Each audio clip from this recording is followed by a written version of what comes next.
ഇന്ത്യയുടെ രാഷ്ട്രീയ ഭൂപടത്തിൽ നിന്ന് കമ്മ്യൂണിസ്റ്റ് പാർട്ടികൾ അപ്രസക്തമായിട്ട് ഏറെ കാലമായി.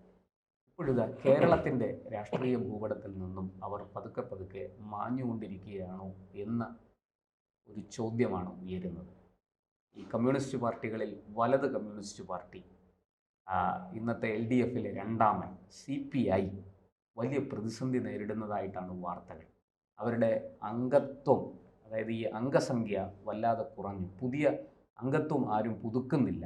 അതുപോലെ തന്നെ പല അംഗങ്ങളില്ലാതെ വന്ന പല ബ്രാഞ്ച് കമ്മിറ്റികളും പിരിച്ചുവിടേണ്ടി വന്നിരിക്കുന്നു എന്നാണ് ഏറ്റവും പുതിയ വാർത്ത. എന്താണ് CPI വലിയ പ്രതിസന്ധിയാണോ നേരിടുന്നത്?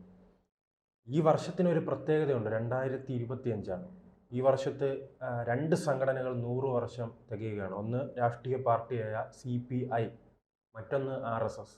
രണ്ട് സംഘടനകളും തമ്മിൽ താരതമ്യം ചെയ്യുമ്പോൾ ഈ സംഘടനയുമായി ബന്ധപ്പെട്ട്, ഈ പാർട്ടിയുമായി ബന്ധപ്പെട്ട് വലിയ തകർച്ചയുടെ വാർത്തകളാണ് വരുന്നത്. മറിച്ച് RSSുമായി ബന്ധപ്പെട്ട് അവർ വളർച്ചയുടെ വാർത്തകളാണ് പല ഇടങ്ങളിലും വളരുന്നു. അത് ദേശീയ തലത്തിൽ മാത്രമല്ല, കേരളത്തിലും അത് തന്നെയാണ് അവസ്ഥ.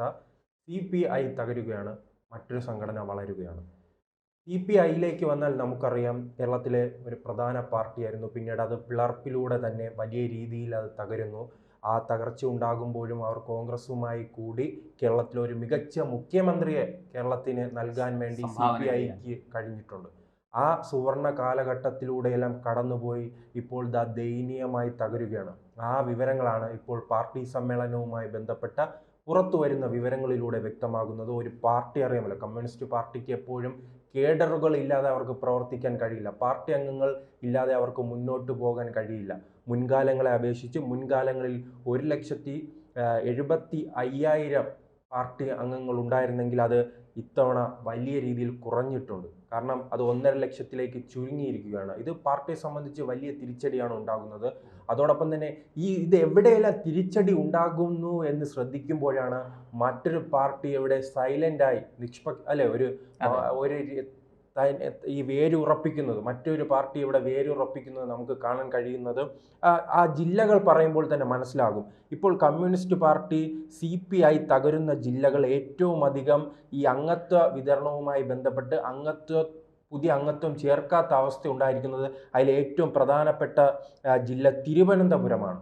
പിന്നീട് നമുക്ക് തിരുവനന്തപുരത്ത് ഏത് പാർട്ടിയാണ് വളരുന്നതെന്ന് കൃത്യമായി തന്നെ ധാരണയുണ്ട്.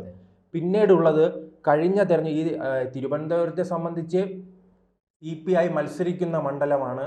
അതോടൊപ്പം തന്നെ തിരുവനന്തപുരം ജില്ലയിലെ പല സീറ്റുകളിലും ഇവർക്ക് MLA മാരുണ്ട്. ഇപ്പോഴുള്ള മന്ത്രി തന്നെ ഈ തിരുവനന്തപുരത്ത് നിന്നുള്ള ഒരാളാണല്ലോ, അനിൽ.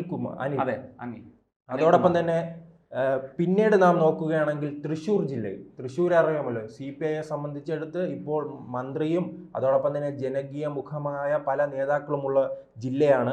അവിടെ 19.46% ഇവരുടെ വളർച്ച ഇടിഞ്ഞിരിക്കുന്നത്.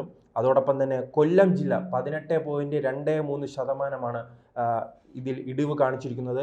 പിന്നീട് എനിക്കിതിൽ ഒരു ജില്ല കൂടി അവർ കൂട്ടിച്ചേർക്കേണ്ടതുണ്ട്. അത് ആലപ്പുഴയായിരുന്നു. ആലപ്പുഴ ജില്ലയിൽ ഇപ്പോൾ BJP വലിയ രീതിയിൽ വളരുന്നുണ്ട്. അത് നമുക്കറിയാം, കുറച്ച് നാളുകളായി തന്നെ CPIയിൽ നിന്നും CPMൽ നിന്നും വലിയ രീതിയിൽ പ്രവർത്തകർ BJPയിലേക്ക് ഒഴുക്കിക്കൊണ്ടിരിക്കുന്ന ഒരു ജില്ലയാണ് ആലപ്പുഴ. ആലപ്പുഴയുടെ കണക്കും ചിലപ്പോൾ എനിക്ക് തോന്നുന്നു ഒരു 15%-ലധികം കാണാനുള്ള ഒരു സാധ്യതയുണ്ട്. അപ്പോൾ തിരുവനന്തപുരമായാലും തൃശ്ശൂരായാലും അതോടൊപ്പം തന്നെ ആലപ്പുഴയായാലും പാലക്കാടായാലും ഈ ജില്ലകളിലെല്ലാം കൃത്യമായി വളരുന്നത് BJPയാണ്. BJP കൃത്യമായി വളരുന്നത് കൊണ്ടാണോ ഈ പാർട്ടിക്ക് ഇത്രയും വലിയ തകർച്ച ഉണ്ടാകുന്നതെന്ന് സംശയിക്കേണ്ടിയിരിക്കുന്നു. അതിനെ ചിലപ്പോൾ ആ സംശയം മാത്രമല്ല, തൃശ്ശൂരിൽ സുരേഷ് ഗോപി പരാജയപ്പെടുത്തിയിരിക്കുന്നത് CPI നേതാവിനെയാണ്. കാരണം CPI നേതാവിനെയാണ് വലിയ രീതിയിൽ ബാധിച്ചിരിക്കുന്നത്.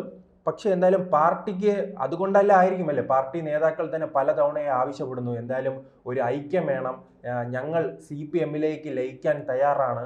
ആ രീതിയിലുള്ള ഇടയ്ക്കിടയ്ക്ക് പാർട്ടി സെക്രട്ടറിമാരുടെ പ്രസ്താവനകൾ നാം പലതവണ കണ്ടിട്ടുണ്ട്. ആദ്യം കാനം രാജേന്ദ്രൻ ഇടക്കാലത്ത് പറയുന്നത് കണ്ടിരുന്നു. പിന്നീട് പുതിയ സെക്രട്ടറി വന്നപ്പോഴും അദ്ദേഹവും അതുമായി ബന്ധപ്പെട്ട് സൂചനകൾ നൽകുന്നുണ്ടെങ്കിൽ അങ്ങനെ പരസ്യമായി പറയുന്നില്ല. ചിലപ്പോൾ ഈ സംസ്ഥാന സമ്മേളനത്തിലോ ദേശീയ സമ്മേളനത്തിനോ അത്തരൊരു ആവശ്യം വീണ്ടും ഉയർന്നു വരാനുള്ള സാധ്യതയുണ്ട്. അതിനുള്ള കാരണം ഇതാണ്. കാരണം CPI ലയനം ആ രീതിയിൽ, കാരണം ഇവർക്ക് ഇനി ഒറ്റയ്ക്ക് നിന്നാൽ പിടിച്ചു നിൽക്കാൻ കഴിയില്ല. ആ പ്രദേശത്തേക്ക് ഈ മുന്നണിയിലായിട്ട് പോലും അവർക്ക് നിലനിൽപ്പ് ചോദ്യം ചെയ്യപ്പെടുകയാണ് CPIയുടെ. അതുകൊണ്ട് തന്നെ അവർക്ക് ഒരു ലയനം അത്യാവശ്യമാണ്. ആ പ്രദേശങ്ങളിലേക്ക് ഇവർ ഇടിയുന്ന സ്ഥലത്തേക്ക് അങ്ങനെ വളർന്നു കയറാൻ BJP അങ്ങനെ വെമ്പൽ കൊണ്ടിരിക്കുകയാണ്. അതെ. മറ്റൊരു ഇതിലെ കാര്യം CPI അറിയാമല്ലോ. CPI CPM-നെയും കാട്ടി വലിയ രീതിയിൽ തകർച്ച നേരിടുന്ന ഒരു പാർട്ടിയാണ്. ബംഗാളിലില്ല, ത്രിപുരയിലില്ല, പിന്നീട് സ്റ്റാലിൻ്റെ ദയനീയത അല്ല, കൊണ്ട് ഒരു കാലത്ത് ഈ CPI ഈ പറയുന്നത് പോലെ ഡൽഹിയിലെ രാഷ്ട്രീയത്തിൽ CPM-നേക്കാൾ മുന്നിട്ട് നിന്നിരുന്നത് CPI ആണ്. അതെ. പക്ഷെ ഈ പാർട്ടി പിളർപ്പിന് ശേഷമുള്ള കാര്യമാണ് ഞാൻ പറയുന്നത്. പക്ഷെ കേരളത്തിൽ ഉൾപ്പെടെ അവർക്ക് ഈ പറഞ്ഞതുപോലെ കോൺഗ്രസുമായിട്ട് ചേർന്ന് ഭരണം കിട്ടി.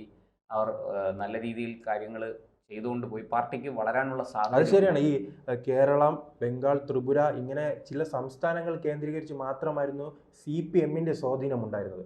മറിച്ച് എല്ലാ സംസ്ഥാനങ്ങളിലും ഇവർക്ക് MLA-മാരുണ്ടായിരുന്നു. MLA-മാരുണ്ടായിരുന്നു. ഒന്നോ രണ്ടോ ഒക്കെ ഒന്നോ രണ്ടോ ഇപ്പൊ പാർട്ടിക്ക് ബീഹാർ എടുത്ത് പ്രവർത്തനം നോക്കിയാൽ ഉണ്ടായിരുന്നു. അതെ, ബീഹാർ, മഹാരാഷ്ട്ര, മഹാരാഷ്ട്ര, രാജസ്ഥാൻ, ആ രീതിയിൽ ഉത്തർപ്രദേശ്, ആ സംസ്ഥാനങ്ങളിലെല്ലാം ഇവർക്ക് CPIക്ക് സ്വാധീനമുണ്ടായിരുന്നു. മറിച്ച് നാം CPM-ലേക്ക് നോക്കുകയാണെങ്കിൽ ഒരു സ്ഥലത്തേക്ക് അവർ കടന്നു കയറിയാൽ അവിടെ വലിയ സംസ്ഥാനങ്ങളിലാണ് കേരളം, പശ്ചിമ ബംഗാൾ, ത്രിപുര. ഈ 3 സംസ്ഥാനങ്ങൾ വിട്ടാൽ പിന്നെ CPM-ന് വലിയ സ്വാധീനമൊന്നും മറ്റ് സംസ്ഥാനങ്ങളിൽ ഇല്ലായിരുന്നു. അങ്ങനെ ഒരു പാർട്ടിയാണ് ഇത്രയും ദയനീയ അവസ്ഥയിൽ എത്തി നിൽക്കുന്നത്. പക്ഷേ ഇപ്പോൾ ദേശീയ നേതൃത്വത്തെയും സംസ്ഥാന നേതൃത്വത്തെയും സംബന്ധിച്ച് ഇത് ചെറിയൊരു കാര്യമല്ല. ബംഗാളിൽ അവരില്ല, ത്രിപുരയിലില്ല, ഒരു സംസ്ഥാനത്തുമില്ല. ആകെ ഉള്ളത് കേരളത്തിൽ മാത്രമാണ് ഭരണത്തിലുള്ളത്. കേരളത്തിൽ ഭരണത്തിലുള്ളത് ഒരു സംസ്ഥാനത്തിൽ മാത്രമാണ്. ആ ഒരു സംസ്ഥാനത്തിലാണ് ഇത്രയും വലിയ തകർച്ച ഉണ്ടാകുന്നത്. ഒരു പാർട്ടിയെ സംബന്ധിച്ചിടത്തോളം ഒരു ജില്ലയിൽ 25% അല്ലെ അംഗങ്ങളുടെ കുറവ് ഉണ്ടാകുന്നു എന്ന് പറയുമ്പോൾ ആ പാർട്ടിയുടെ തകർച്ച എന്തായാലും ചില്ലറയല്ല, വലിയ തകർച്ചയാണ്. ആ രീതിയിൽ എനിക്ക് തോന്നുന്നു CPIക്ക് കൂടുതലും ഈ സർക്കാർ ഉദ്യോഗസ്ഥരൊക്കെയാണ്. അവരുടെ ഈ പോഷക സംഘടനയുണ്ട് സർക്കാർ ഉദ്യോഗസ്ഥരുടെ, ജോയിന്റ് കൗൺസിൽ എന്നാണ് അതിന് പേര്. ഈ ജോയിന്റ് കൗൺസിലൊക്കെയാണ് ആൾക്കാർ കൂടുതൽ ചേരുന്നത്. പക്ഷേ എനിക്ക് തോന്നുന്നു ഇപ്പോൾ ഈ ജോയിന്റ് കൗൺസിലിൽ നിന്നല്ല ആൾക്കാർ പ്രായം കൂടി പെൻഷനായി പൊയ്ക്കൊണ്ടിരിക്കുകയാണല്ലോ. പുതിയ ആൾക്കാർ ജോലിയിൽ പ്രവേശിക്കുന്നവർ ഈ ജോയിന്റ് കൗൺസിൽ തിരഞ്ഞെടുക്കുന്നില്ല. അപ്പോൾ അതും വലിയൊരു അളവിൽ ഈ പാർട്ടിക്ക് തിരിച്ചടിയാണ്. അതുപോലെ പുതിയ ഈ ആളില്ലാതെ വന്ന് ബ്രാഞ്ചുകൾ പിരിച്ചുവിടുക എന്ന് പറഞ്ഞാൽ അത് അടിത്തട്ടിൽ ആ പാർട്ടി തകർന്നു എന്ന് പറഞ്ഞാൽ അതിൻ്റെ അർത്ഥം പിന്നെ അതിന് നിലനിൽപ്പില്ല എന്നാണ്. കുറച്ച് നേതാക്കൾ മാത്രം കുറച്ച് നാൾ ഇങ്ങനെ ഉണ്ടാവും. പക്ഷെ അത് ഒരു തെരഞ്ഞെടുപ്പിൽ ജയിക്കാനൊന്നും അത് പര്യാപ്തമല്ല. അല്ലെ, വെള്ളിയം ഭാർഗവൻ, അതോടൊപ്പം തന്നെ കാനം രാജേന്ദ്രൻ, അങ്ങനെ ഒരുപാട് വലിയ PK വാസുദേവൻ നായർ, അതുപോലെ നമ്മുടെ ഇദ്ദേഹം പന്ന്യൻ രവീന്ദ്രൻ ഉൾപ്പെടെയുള്ള വലിയൊരു നീണ്ട നിര, ചന്ദ്രശേഖരൻ നായർ, അതുപോലെയുള്ള വലിയ പ്രഗത്ഭന്മാരായ മന്ത്രിമാരെ കേരളത്തിന് സമ്മാനിച്ച ഒരു പാർട്ടിയാണ്. അല്ല, അതാണ് ആ പാർട്ടിയുടെ അടിത്തറ ഇല്ലാതാകുന്നത് ചിലപ്പോൾ യുവാക്കൾ കടന്നു വരാത്തത് കൊണ്ടാണോ എന്ന് സംശയിക്കേണ്ടിയിരിക്കുന്നു. അതോടൊപ്പം തന്നെ മറ്റൊരു കാര്യമുണ്ടല്ലോ, ഈ എല്ലാ കാലത്തും യഥാർത്ഥ ഇടതുപക്ഷമായി നിലനിന്നിട്ടുള്ളത് CPI ആണ്. ഒരു തിരുത്തൽ ശക്തിയാണ്. വലതുപക്ഷ സ്വഭാവം CPM കാണിക്കുമ്പോൾ അതിനെ തിരുത്താൻ പല തവണ ഇറങ്ങിത്തിരിച്ചിട്ടുള്ള നേതാക്കളും പ്രവർത്തകരുമുള്ള ഒരു പാർട്ടിയായിരുന്നു CPM. പക്ഷേ കുറച്ച് നാളുകളായി തന്നെ പിണറായി വിജയൻ വന്നതിന് ശേഷം ഈ പാർട്ടി ഒരു ജൂനിയറായി ചുരുങ്ങുകയും പിണറായി കണ്ണുരുട്ടുമ്പോൾ അവിടെ മൂലയ്ക്ക് ഇരിക്കുന്ന ഒരവസ്ഥയിലായി പോയി CPI. പിണറായിയെ വെല്ലുവിളിച്ചുകൊണ്ട് മുന്നോട്ട് പോയി. VS ഇരുന്ന കാലത്ത് പോലും വെളിയം ഭാർഗവൻ്റെ ശബ്ദം വളരെ ശക്തമായിരുന്നു. VSന് വലിയ പിന്തുണയാണ് കൊടുത്തിരുന്നത്. പലപ്പോഴും VS പാർട്ടിയിൽ നിന്ന് വലിയ വെല്ലുവിളികൾ നേരിടുമ്പോൾ, അദ്ദേഹത്തിൻ്റെ സ്വന്തം പാർട്ടിയിൽ നിന്ന് നേരിടുമ്പോൾ CPI അദ്ദേഹത്തിന് ശക്തമായ പിന്തുണ കൊടുത്ത് രംഗത്ത് വന്നിരുന്നു. ഇന്നിപ്പോൾ പക്ഷേ പിണറായി വന്നതോടുകൂടി അതെല്ലാം അസ്തമിച്ചു. CPIയുടെ ശബ്ദം തന്നെ വളരെ നേർത്തതായി. അതാണ്, ഭരണത്തിൽ ഇരിക്കുമ്പോൾ പോലും പ്രതിപക്ഷ സ്വരമായി മാറാൻ CPIക്ക് അന്ന് കഴിഞ്ഞിരുന്നു. അത് സാധിക്കാത്തത് കൊണ്ടാണ് ഈ പാർട്ടി ഇത്രയും അധപ്പതിച്ചിരിക്കുന്നത്, ഈ തിരിച്ചടി ഉണ്ടായിരിക്കുന്നത്.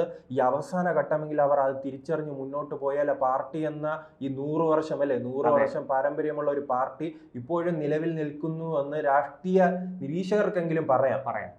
ആ രീതിയിലേക്ക് അവർ ഇനി എന്തായാലും പ്രവർത്തനം മുന്നോട്ട് കൊണ്ടുപോകണം.